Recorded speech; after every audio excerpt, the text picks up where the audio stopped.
Olá, queridos, Deus abençoe você, sua vida, sua família. Nós estamos aqui de volta, chamei que vos fala, pastor Sérgio Santos, à luz das Escrituras. E nós estaremos abordando hoje aqui, como mais uma aula do curso básico de teologia pelo IBADEP.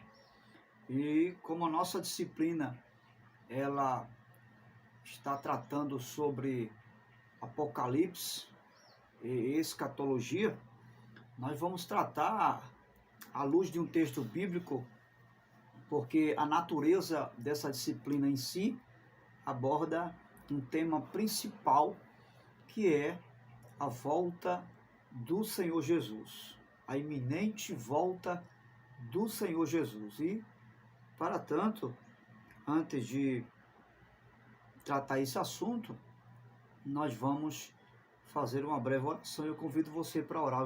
Já orou hoje? Se não orou, ore conosco, em nome do Senhor Jesus. Pai bendito, te louvamos pela bênção de poder estar aqui na tua presença, de poder compartilhar com os teus santos, teus amados, a tua palavra.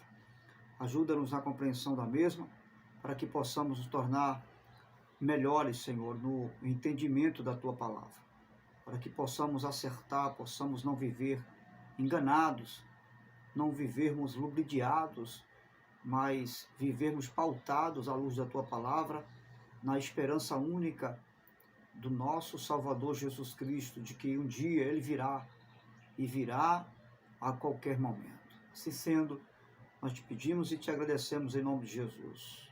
Amém? Graças a Deus.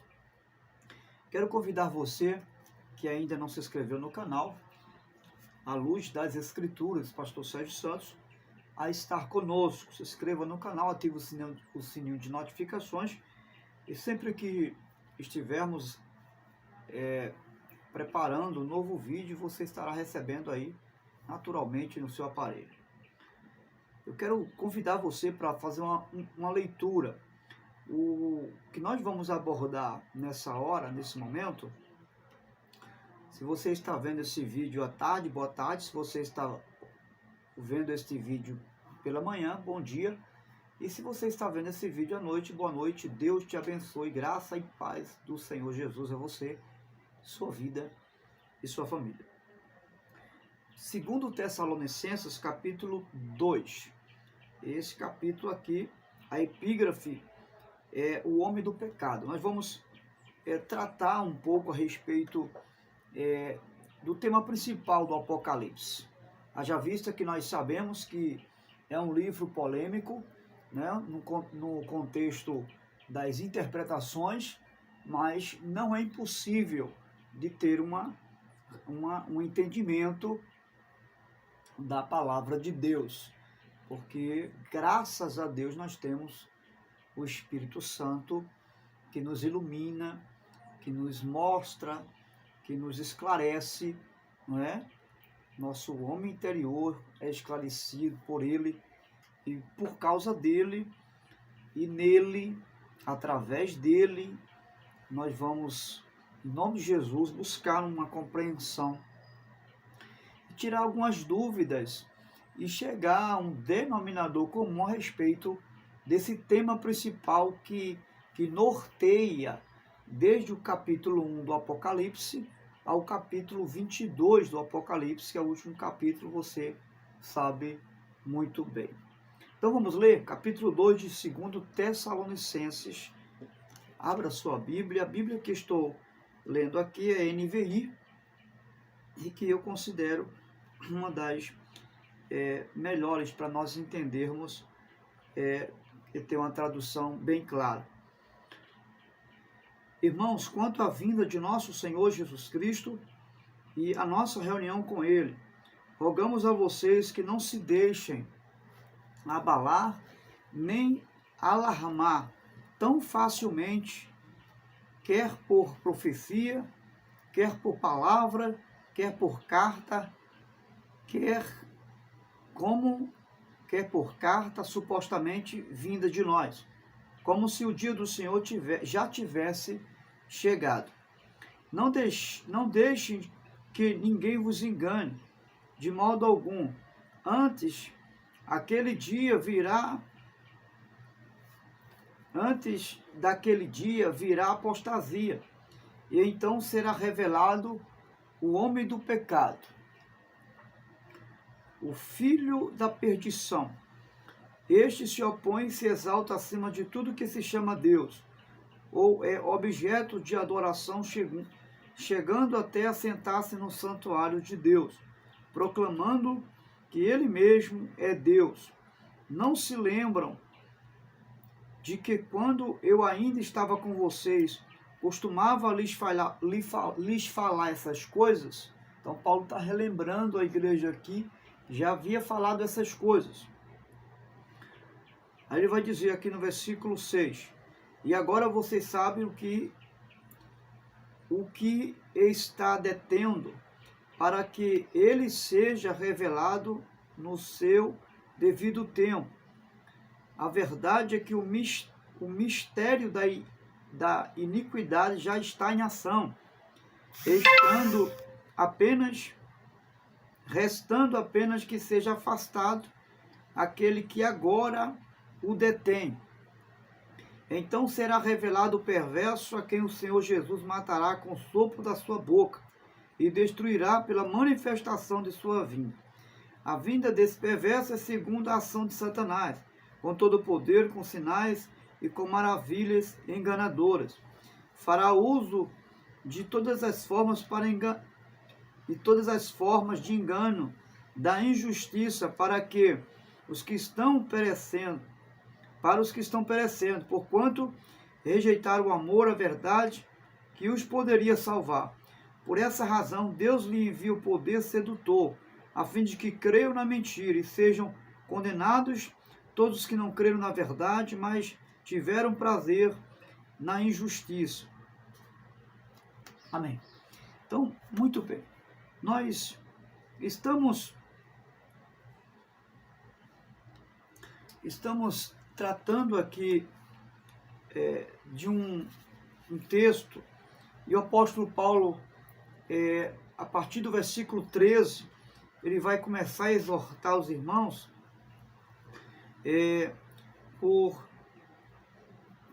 por Deus ter havido santificado, e entre outros conselhos que ele também vai dar. A primeira coisa que precisamos entender, à luz do capítulo 2 de 2 Tessalonicenses, que é uma carta que o apóstolo Paulo envia à igreja aos Tessalonicenses, é que Jesus, após ressuscitar, ele vai usar uma expressão muito significativa para nós não nos enganarmos em relação às muitas interpretações que existem nos nossos dias a respeito da volta e da vinda do Senhor Jesus. Então, a primeira coisa que Jesus vai fazer quando ressuscita e entra em contato com os seus discípulos, com aqueles que, enquanto ele estava aqui, viveram com ele, seguiram os seus passos, creram nele, a primeira coisa que Jesus vai dizer é: paz seja convosco. Ou seja, aquilo que vem de Deus não causa nenhum tipo de perturbação.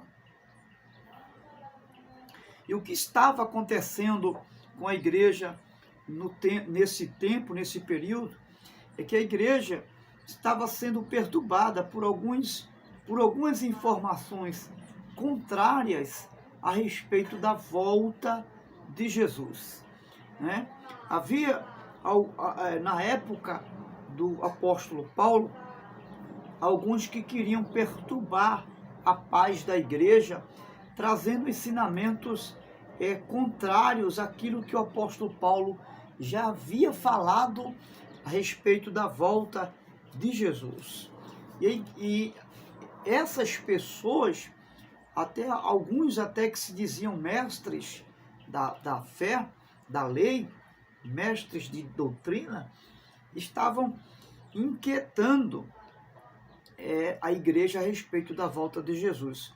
dizendo e até criando até datas, né, dizendo que Jesus já havia voltado e alguns estavam até fazendo uma confusão em relação ao dia do Senhor, ou seja, na época em que isso estava acontecendo, a igreja estava sendo perseguida. Já havia uma certa perseguição em relação à igreja do século I, segundo, terceiro século. E eles estavam achando, e alguém estava falando, que era o dia do Senhor, que Deus já estava fazendo juízo sobre o seu povo Israel, já naquele tempo.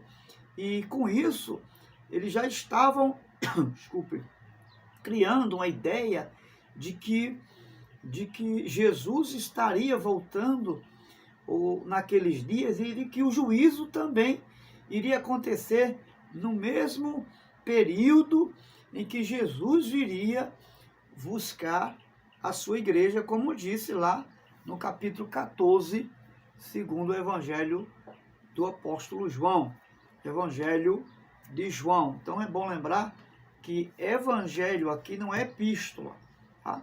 Então João, capítulo 14, não é evangelho, né? Nós só temos 4 evangelhos, Mateus, Marcos, Lucas e João. Capítulo 14, João faz menção, Jesus ali faz menção da sua volta. Então o que estava acontecendo na verdade? É que outros estavam querendo pregar um outro evangelho. Havia um distorcimento de um evangelho que estava sendo pregado, mas que não era o evangelho que Paulo havia pregado. Inclusive o apóstolo Paulo, lá nas cartas aos Gálatas, lá no capítulo 1, e versículo 15, 16, ele vai dizer que se alguém, ou até mesmo um anjo do céu, vier e trazer um outro evangelho que ele mesmo não pregou, seja anátema, ou seja, seja rejeitado pela igreja. Então o que estava acontecendo? Eles estavam fazendo e criando um tipo de um terrorismo psicológico, né? Em relação à volta e o juízo de Deus para aqueles dias. E isso estava criando uma perturbação no meio da igreja.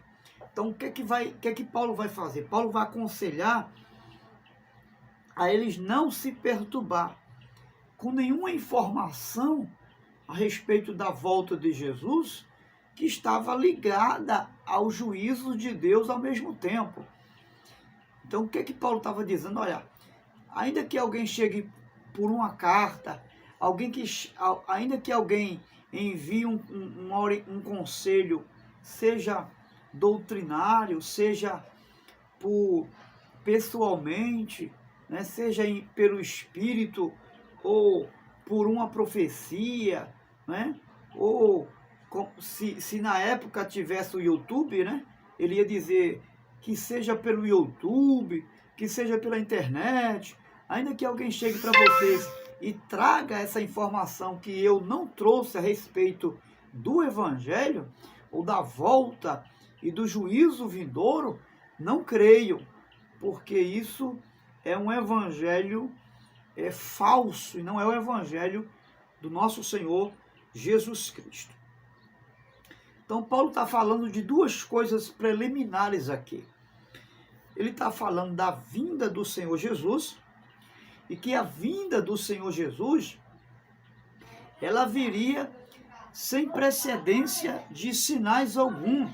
Não haveria precedência de sinais algum, ou seja, a qualquer momento Jesus iria surgir para buscar a sua igreja.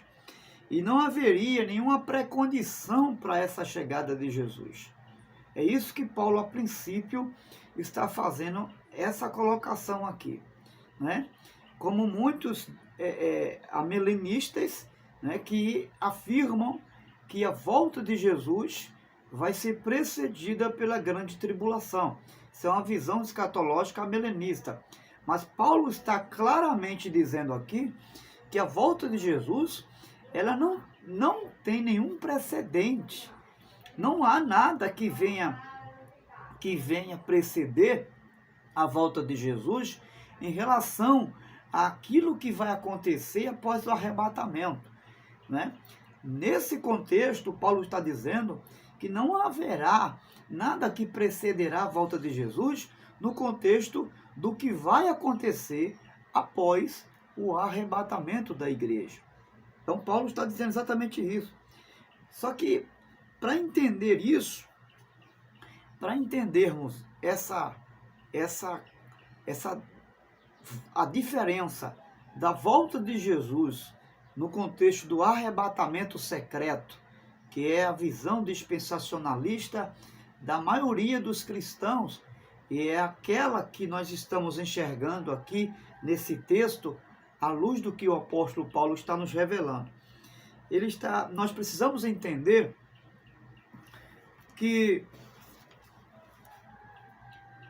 existe uma diferença entre a igreja e Israel. Ou seja, nós precisamos fazer distinção do arrebatamento de duas coisas, do arrebatamento da igreja e do julgamento do mundo. Porque essa confusão que estava acontecendo na igreja dos Tessalonicenses. E Paulo vem trazer uma explicação aqui clara, que nós não podemos fazer confusão com a volta de Jesus no contexto do arrebatamento da igreja e com a volta de Jesus no contexto do julgamento das nações. Que essa é a visão dos amelinistas, daqueles que acreditam que ao mesmo tempo que Jesus vai voltar, Jesus também vai vir fazer juízo às nações. Nós, os dispensacionalistas, acreditamos, à luz do que o apóstolo Paulo está nos ensinando, não é? Que Jesus, primeiro, ele virá arrebatar a sua igreja, e de forma secreta, num piscar de olhos. Nesse sentido, a única coisa que vai preceder a volta de Jesus, como algo que chega antes do arrebatamento, é o que o apóstolo Paulo vai dizer: num piscar de olhos nós seremos arrebatados. Então esse é o único índice que podemos afirmar que antecederá o arrebatamento da igreja. O piscar de olhos será como relâmpago que sai do Oriente e que vai para o Ocidente. Então, nós precisamos fazer distinção entre o arrebatamento da igreja e o juízo final. Quando o Senhor Jesus vier julgar as nações, ele colocará os seus pés na terra. Essa é uma observação importante que eu e você precisamos ter para fazer distinção do arrebatamento e da volta de Jesus para arrebatar a igreja e da volta de Jesus para julgar as nações, ou seja, para fazer o fechamento do juízo final. Então, a diferença entre o arrebatamento é que no arrebatamento, Jesus não colocará seus pés aqui, até porque ele vai nos reunir com ele nos ares, ou seja, é no meio do caminho, quando ele vier nas nuvens, então nós teremos um encontro com ele nos ares. É o que o apóstolo Paulo vai dizer, bem aqui no capítulo 2, a partir do versículo 1. Irmãos, quanto à vinda do nosso Senhor Jesus Cristo e a nossa reunião com ele. Veja, essa nossa reunião com ele será nos ares, onde o noivo, que é Jesus, vem se encontrar com a noiva. E aí haverá a ressurreição dos mortos, lá no Epístola do apóstolo Paulo aos Coríntios, no capítulo 15, ele vai falar sobre a economia da ressurreição, ou seja, ele vai dar uma explicação sistemática, detalhada, a respeito de como será a volta de Jesus e o arrebatamento da igreja.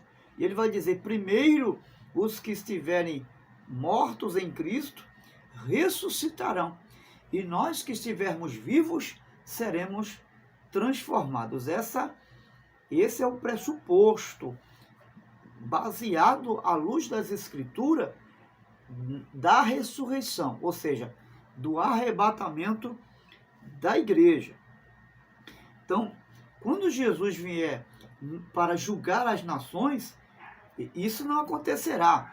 Ele não ficará nas nuvens, ele pisará na terra, diferente de quando vier buscar a igreja, ok?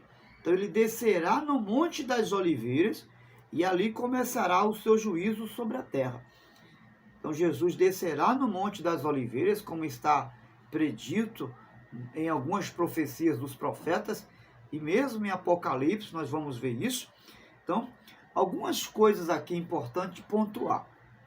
Então, primeiro, no versículo 1, no versículo 1, fala do nosso encontro com ele, nos ares, ok? No versículo 2, vai alertar, Paulo vai estar alertando contra os falsos ensinadores que enganam e distorcem acerca da volta de Jesus. No versículo 3, ele diz que não será assim, ou seja, a volta de Jesus não haverá essa mistura, ou seja, não haverá ao mesmo tempo a volta de Jesus e o julgamento final. Então Paulo vai dizer que não é assim. Ele vai dizer, até que se cumpra ou surja a apostasia e o homem do pecado se manifeste. Ou seja, o juízo vindouro virá após a manifestação do anticristo, do falso profeta e, é claro, também da Babilônia. E lá em Apocalipse, né, se não me falha a memória, no capítulo 12, a partir do capítulo 8, nós vamos observar que vai haver a manifestação do quarteto do mal, né, que chamamos de quarteto do mal. Alguns teólogos chamam de quarteto do mal. Por quê? Porque vai haver a manifestação do dragão, que simbolicamente simboliza o diabo. Vai haver a manifestação da besta que emerge do mar, que é a figura do anticristo. Vai haver a manifestação do falso profeta, que é a besta que emerge da terra, né, que é o falso profeta. E vai haver, não é, aquele que chamamos de quarteto do mal, que é os 4 cavaleiros, não é, cada um representando uma cor de um período em que a terra será atribulada, né, por fome, por peste, por guerra, por morte. E aí, então, essa é a representação da apostasia, que antecederá a volta de Jesus, que virá para julgar as nações, ok? Então, não será assim. Só que quando ele diz não será assim, como? O final do versículo 2 fala como se o dia de Cristo estivesse perto. Então, nós temos aqui o arrebatamento, que é quando o Senhor Jesus vem buscar os santos. Isso está, que eu já falei agora a princípio, no capítulo 14 do Evangelho segundo escreveu João. Jesus disse que voltaria para nos levar para onde ele estiver, nós estivéssemos também. 14, 2 e 3 de João. E no arrebatamento, ele vem para os seus santos. Isso aqui é uma distinção que a gente está fazendo aqui agora, e que o apóstolo Paulo está entre linhas explicando. Olha, no arrebatamento, ele vai vir não para as nações, julgar as nações, mas ele vem para a igreja, ele vem para os santos. Na vinda para fazer o julgamento às nações, ele vai vir com a igreja, ou seja, ele vem com os santos. Na primeira, ele vem para os santos, que é para arrebatar a igreja. E na segunda, ele vem com os santos, julgar as nações com a igreja, que foi levado no arrebatamento. Então, nesse caso aqui, nós precisamos fazer uma distinção muito importante para entender quem acontece primeiro aqui. Quem vem primeiro? Se Jesus vem antes ou depois da grande tribulação. Tá? Então, no arrebatamento, que pode acontecer a qualquer momento, agora aqui, antes de eu terminar essa live aqui com você, antes de terminar esse vídeo, esse arrebatamento pode acontecer. Então, não há nenhuma condição para o arrebatamento acontecer. Jesus disse que viria e vem. E ele vem a qualquer momento. Já na vinda dele, vai acontecer muitas outras coisas para que a volta dele para julgar as nações aconteça. Vai acontecer muitas outras coisas. E aí é importante que eu e você entenda.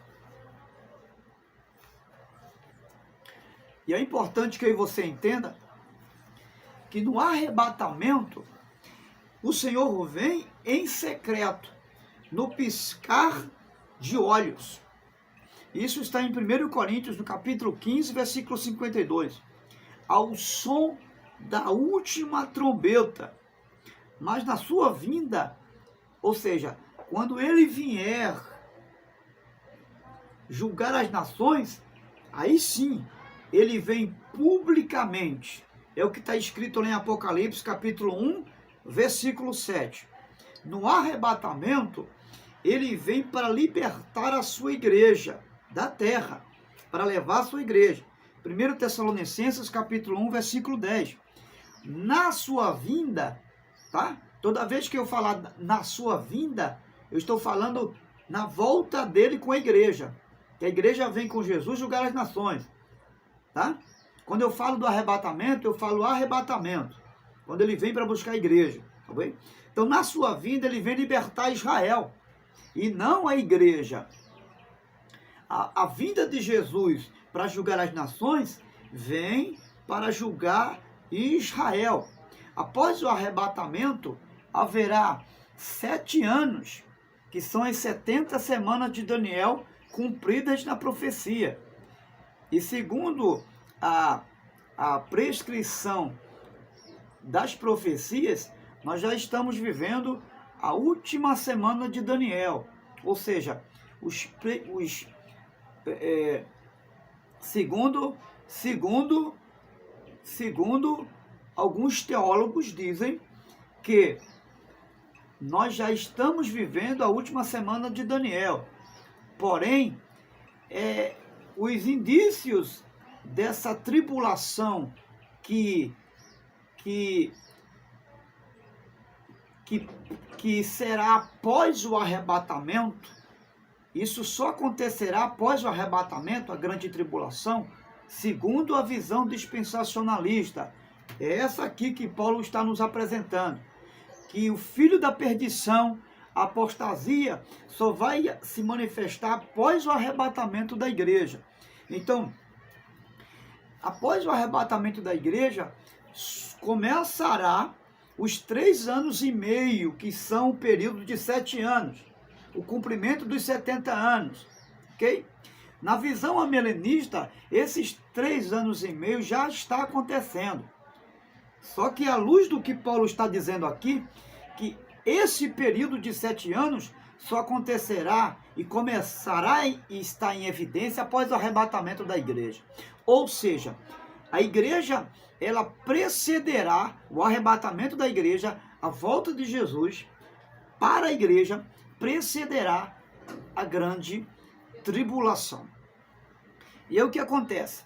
Quando Jesus voltar, após os 3 anos e meio, onde haverá a manifestação do anticristo, do falso profeta e do quarteto do mal, que é o período de tribulação onde haverá muita fome, muita peste, pestilência, ou seja, haverá uma tribulação tal qual nunca existiu. E lá no capítulo 24 de Mateus, Jesus vai falar sobre essa grande tribulação, a qual nunca existiu em toda a existência, desde que a vida existe, nunca existiu. Então você veja, Jesus faz uma distinção desse período de uma forma muito distinta no contexto do sofrimento da realidade. Então, nesse período de 3 anos e meio, haverá o anticristo, que vai surgir fazendo um acordo de paz com Israel, porque eles vão lançar uma proposta de paz, paz mundial. Você vê que essa busca pela paz mundial já se evidencia nos dias de hoje, mas ela não se manifestou na sua amplitude. Ainda não existe isso na sua amplitude. Porém, já há alguns indícios dessa manifestação de paz aí, que será concretizado na manifestação, na aparição do anticristo após o arrebatamento da igreja. Então, quando Jesus vier, ele virá ele pisará na terra. Esse lugar será o Monte das Oliveiras, ok? Chamado também, representado também como o Armagedon, ok? E o Senhor virá para Israel, virá para resgatar e para libertar Israel. Então, para nós entendermos e termos uma compreensão plena dessa distinção entre a igreja e Israel, nós precisamos entender que Israel é o povo terreno de Deus e a igreja é o povo celestial de Deus, ok? Então isso aqui é muito importante para nós entendermos. A igreja é o povo celestial e Israel é o povo terreno de Deus, cujas promessas foram feitas a Israel. Então, a maioria das promessas desde o Antigo Testamento foi lançada para Israel, que não são promessas celestiais, são promessas terrenas, ok? Já para a igreja, as promessas são espirituais. Não existe nenhuma promessa terrena para a igreja. Existem promessas espirituais. É claro que se formos contextualizar, se formos fazer várias aplicações, nós poderemos tratar sobre uma vida de paz com Cristo, mas essa paz e esse reino que Jesus sempre falou à luz do seu ministério, não foi uma paz terrena, não foi um reino terreno, foi uma paz e um reino espiritual. Todas as mensagens que Jesus trouxe acerca do reino de Deus, ela se manifesta de forma espiritual e que começa no interior de cada um de nós e que vai ser manifesto no arrebatamento da igreja de forma espiritual na vida da igreja. Então, se nós confundirmos esse pressuposto, né? Se nós não fazermos separação das promessas de Deus à igreja e das promessas de Deus aos judeus, a Israel, a gente não vai chegar a lugar nenhum. É como se fosse abotoar o botão da camisa errado. Se você colocar o primeiro botão da camisa na casinha errada, todos os outros botões vão sair errados. E a camisa vai ficar torta assim, não é verdade? Assim é a compreensão do arrebatamento da igreja, da volta de Jesus. Se você não fizer distinção dos judeus e da igreja, de Israel e a igreja, nós não vamos ter uma compreensão da volta de Jesus. Então Jesus vem para quem, afinal de contas? Jesus vem buscar a igreja, Jesus arrebata a igreja e Jesus volta, mas ele volta na vinda dele, quando Jesus vier buscar na sua vinda, quando a Bíblia fala de vinda de Jesus, ele está falando, segundo Apocalipse capítulo 1, versículo 7, está falando da volta dele para julgar as nações com a igreja. Mas quando a Bíblia fala da volta de Jesus, a Bíblia fala do arrebatamento da igreja. A volta no contexto do arrebatamento da igreja, à luz do que ele disse no capítulo 14, segundo escreveu o Evangelho de João. E aí algumas perguntas do tipo, se a igreja não vai estar aqui na terra, quem são os santos da tribulação que fala Apocalipse? Que lá no capítulo 13 de Apocalipse, a Bíblia vai dizer que a besta vai se levantar e vai perseguir os santos. Então, se a igreja foi arrebatada, quem são esses santos aqui? Esses santos aqui, na grande tribulação, não é a igreja, é Israel. São os judeus eleitos de Deus, que Deus escolheu quando fez a chamada a Abraão.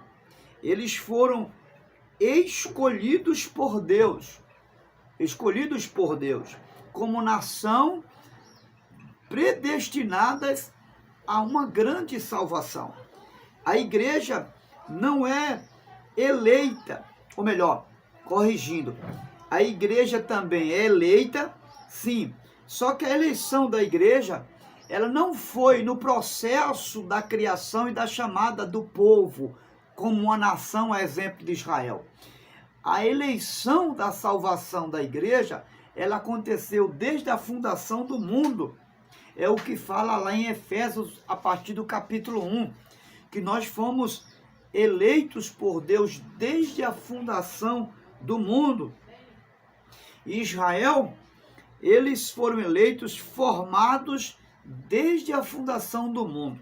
Veja, eles foram eleitos desde a fundação do mundo. Então, quando Efésios fala da eleição da igreja, fala antes da fundação do mundo. Mas quando a Bíblia fala da eleição de Israel, fala desde a fundação do mundo, ou seja, no processo da formação, no meio do caminho. Esse povo foi desde a fundação, mas não antes da fundação do mundo. Antes da fundação do mundo foi a igreja. Por quê? Porque antes da fundação do mundo, antes de Deus dizer haja terra, ele disse haja cruz. Então, nesse contexto, nós já fomos eleitos por Deus. E Israel foi desde a fundação. Por quê? Porque foi uma nação chamada no começo, lá no princípio da criação, e não antes da criação.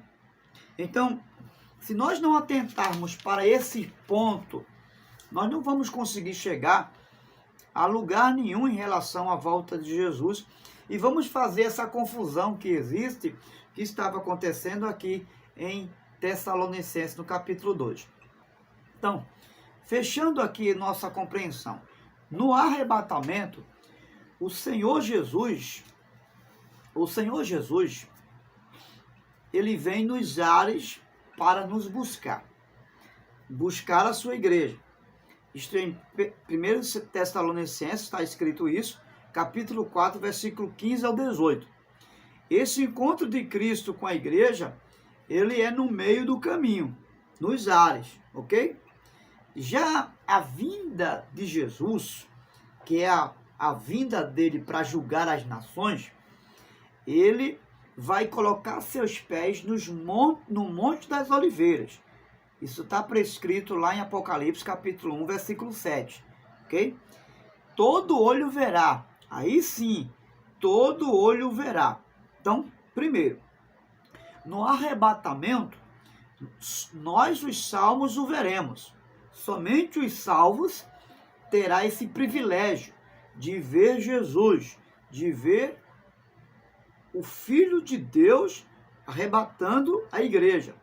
Mas na vinda para julgar as nações, em Jerusalém, porque ele vai pisar no Monte das Oliveiras, que está ao redor de Jerusalém, ele vem primeiro para Israel. Quando o texto diz que todo olho verá, não é que todo olho do mundo inteiro vai ver, não, senhor. Porque aí teria que ter via internet, né? E Jesus não vai usar esse artifício para ser visto por todos os olhos, não. O que isso quer dizer?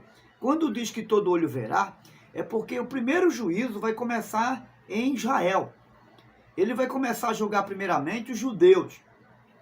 Depois dos judeus, virá as outras nações, onde o Filho de Deus também irá aparecer para julgar as outras nações. Como se fossem etapas de julgamento. Compreende? O porquê a Bíblia diz que todo olho verá? É nesse contexto que todo olho verá. Então, primeiro ele vai começar em Israel. Por que primeiro vai começar em Israel? Por uma série de razões. Primeiro, porque foi para Israel que Jesus veio. Segundo, porque em Israel também houve muitos incrédulos que não acreditaram nele. E terceiro, porque Deus não vai fazer vista grossa à incredulidade que eles tiveram acerca de Jesus. Eles serão julgados pela incredulidade deles também. Deus julgará eles por aquilo que eles fizeram por Jesus e por aquilo que eles também relutaram em não acreditar no Filho do Homem. Isso também vai pesar no dia do juízo. Então, algumas pessoas confundem o retorno de Israel à sua terra como se fosse já o julgamento de Deus, ou como se uma promessa de Deus já tivesse cumprido. Por exemplo, em 1948, a história de Israel vai nos contar que os judeus voltaram para a sua terra. Só que alguns dizem que quando eles voltam, já é o cumprimento de uma profecia dita por Daniel, que eles iriam voltar à terra e aquilo já seria um tipo de um juízo de Deus para Israel. Mas na verdade, essa profecia relacionada ao retorno de Israel em 1948 não foi o cumprimento da profecia de Ezequiel, do profeta Ezequiel também que profetiza, onde Israel terá um novo coração e voltaria para a sua terra. O Senhor disse que traria os remanescentes para a sua terra e que eles lhes daria um novo coração, e lhes daria um coração de carne, um coração compreensivo. Então, isso não aconteceu. Por quê?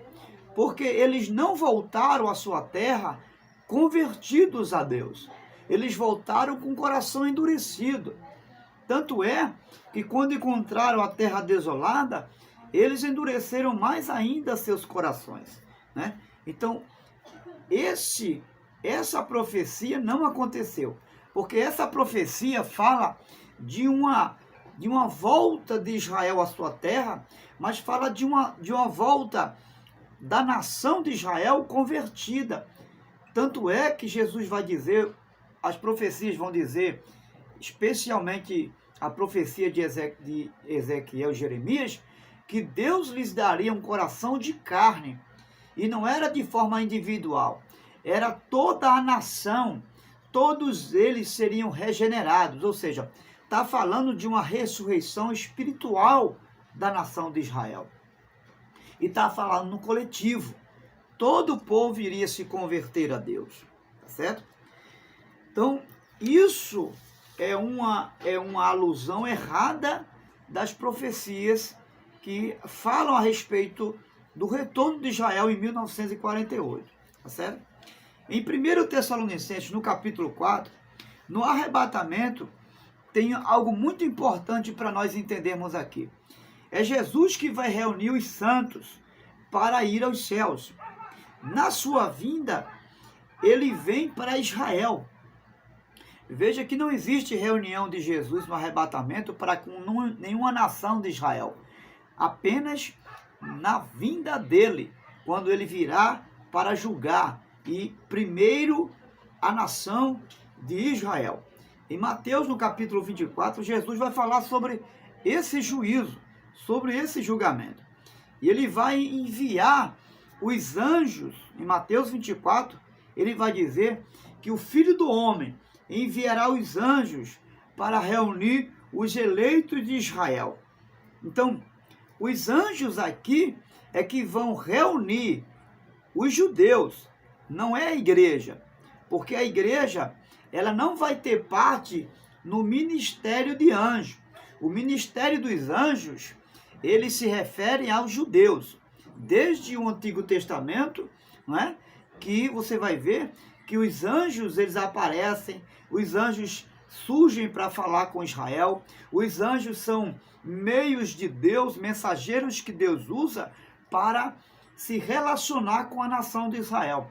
Isso fala do ministério dos anjos. E esse ministério de anjo vai se manifestar também na segunda vinda de Jesus.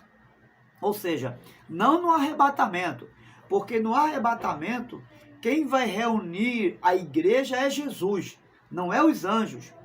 Mas no capítulo 24 de Mateus, Jesus vai dizer que vai reunir os eleitos. Que eleitos? Os judeus, que foram eleitos por Deus. Os anjos não vão reunir a igreja não está aqui nessa reunião. Os anjos vão reunir os judeus, tá certo? Porque a igreja nesse período já foi arrebatada, ok? Isso aqui é importante entender. Em Apocalipse, quando você abre aí 22 de Apocalipse, versículo 16, vai falar sobre a vinda do Senhor. E é identificada como se fosse a resplandecente estrela da manhã. Assim ele vem para buscar a igreja. Então Jesus ele é representado como a resplandecente estrela da manhã. Ele é representado como essa estrela que na manhã do dia, quando o dia vai raiando, ela aparece. Só um minutinho, pessoal, por favor. Por favor.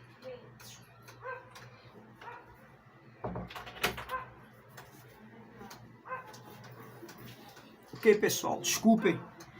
Fui resolver algo aqui rápido, mas já estamos de volta. E eu peço desculpas a vocês. Então, quando a Bíblia fala da estrela da manhã, na vinda do Senhor, que é identificado como a resplandecente estrela da manhã, está falando exatamente de Jesus. Aquela estrela da alva, né? Se você é alguém que acordar cedo e que antes do sol nascer você percebe o amanhecer do dia, você vai ver que é a única estrela que aparece, né? Bem viçosa, né? Ela resplandece. Todas as outras desaparecem enquanto ela surge com o seu resplendor. E é chamada estrela da alva por muitos também. E na Bíblia ela aparece como estrela resplandecente da manhã. E essa estrela é Jesus. Isso se refere, é uma simbologia da vinda de Jesus em relação à sua igreja. Ele vem como a estrela da manhã para a sua igreja.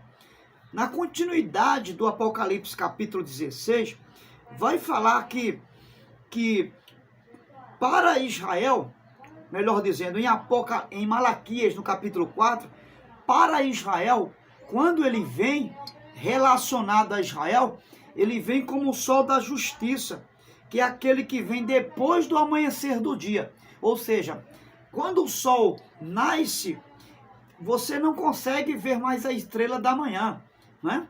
A estrela da manhã, ela antecede o sol da justiça, que é uma simbologia da vinda de Jesus, quando ele vier trazer justiça, juízo a Israel, ao povo de Israel e às outras nações também.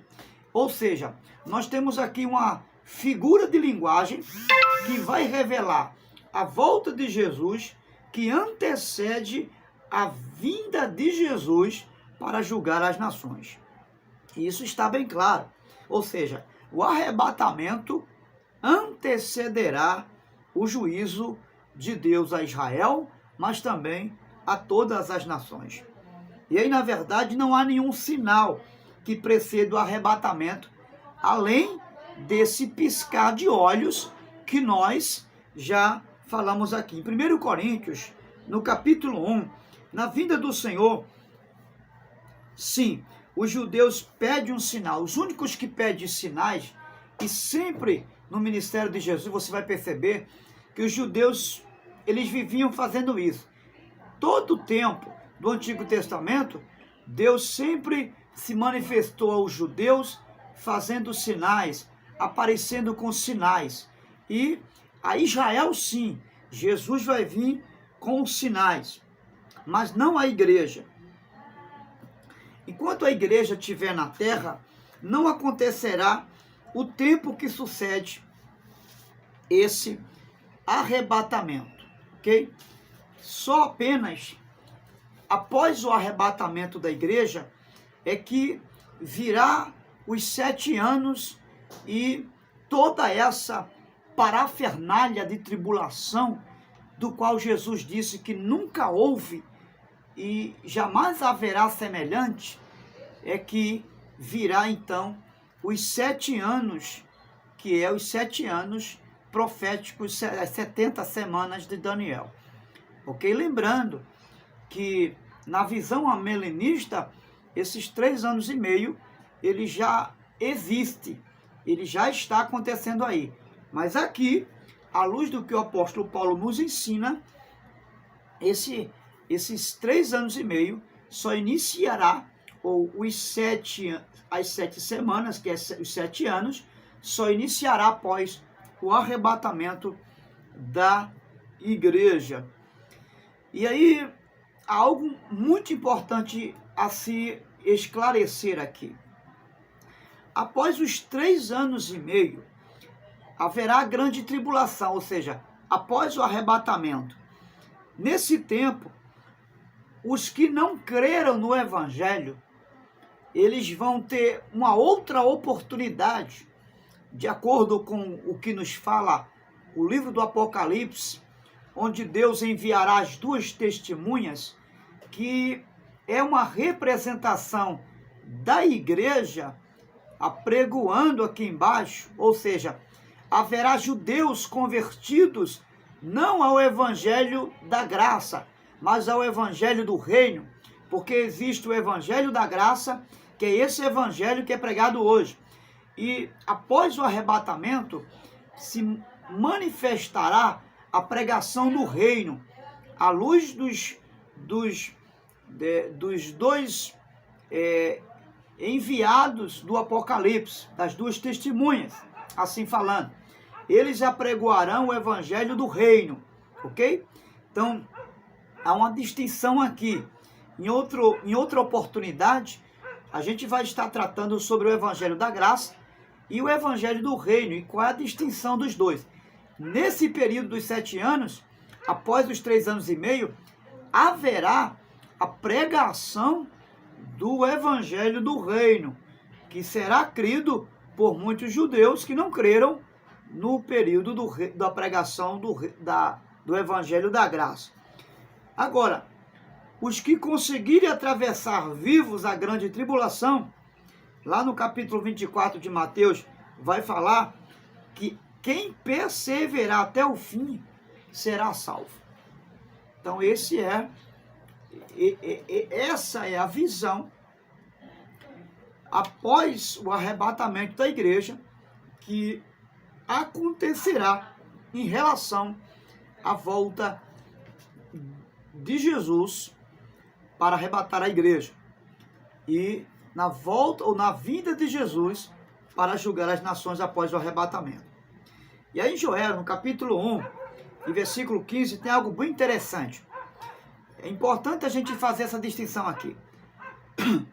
Em Joel, capítulo 1, versículo 15, vai haver sempre uma expressão falada: o dia do Senhor não diz respeito à igreja. E foi essa confusão que estava se fazendo na igreja do Tessalonicenses.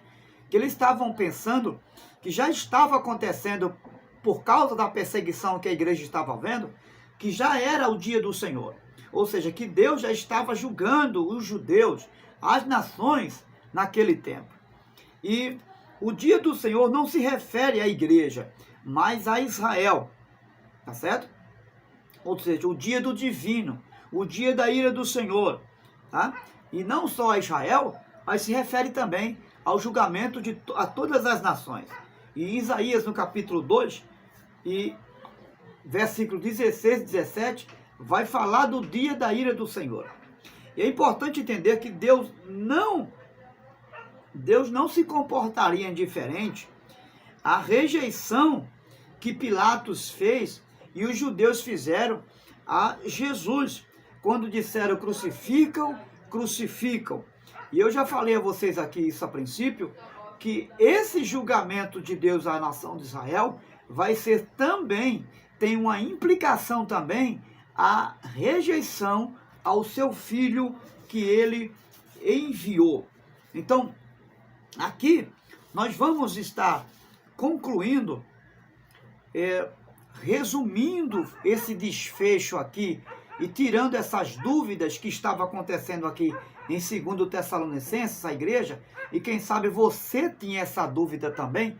É muito importante saber que aqui Paulo não está falando da volta de Jesus no contexto do arrebatamento. Ele está falando dessas duas realidades. Ele vai explicar à igreja que nesse cenário em que a igreja estava vivendo, Deus não estava fazendo nenhum juízo. E não era a precedência da volta de Jesus ligada ao arrebatamento. E aí Paulo vai fazer uma distinção do que é a volta de Jesus, do que precede a volta de Jesus e daquilo que viria após a volta de Jesus. Então, nós temos agora a conclusão de que a volta de Jesus, ela precederá a grande tribulação, ok?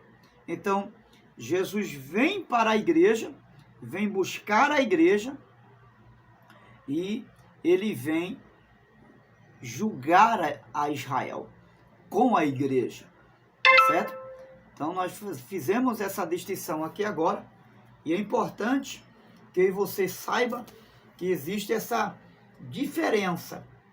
Jesus vem para a igreja, ou seja, arrebatar a igreja no contexto secreto do arrebatamento.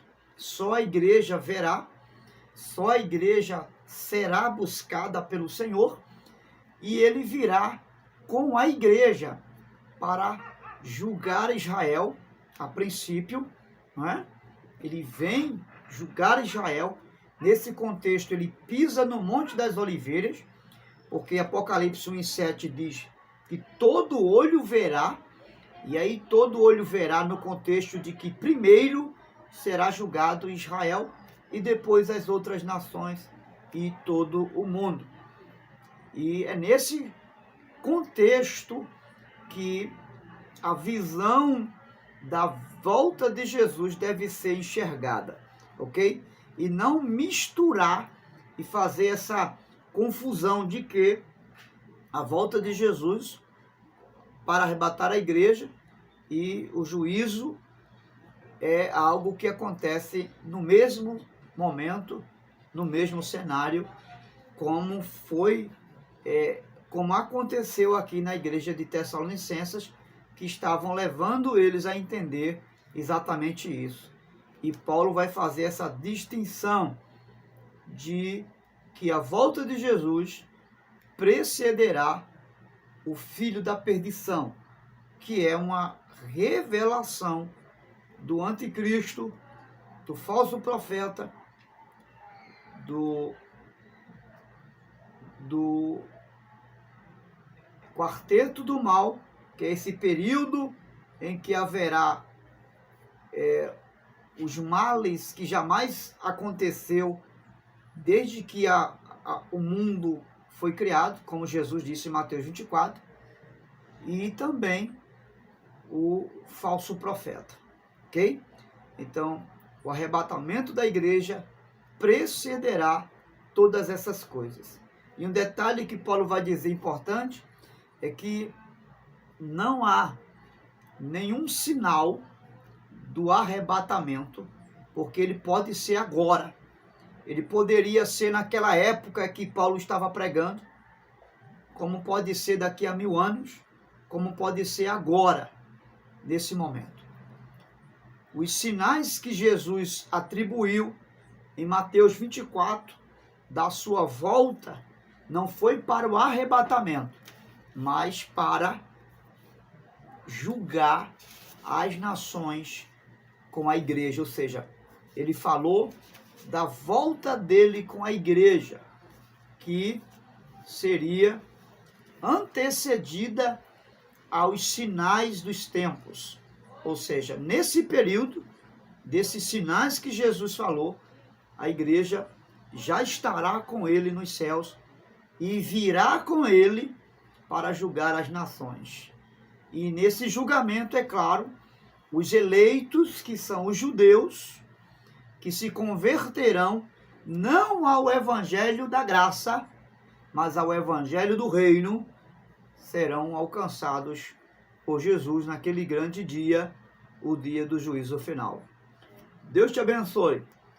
Na próxima aula, falaremos mais acerca deste compêndio maravilhoso que é o Apocalipse e da volta de Jesus. Deus te abençoe, em nome de Jesus.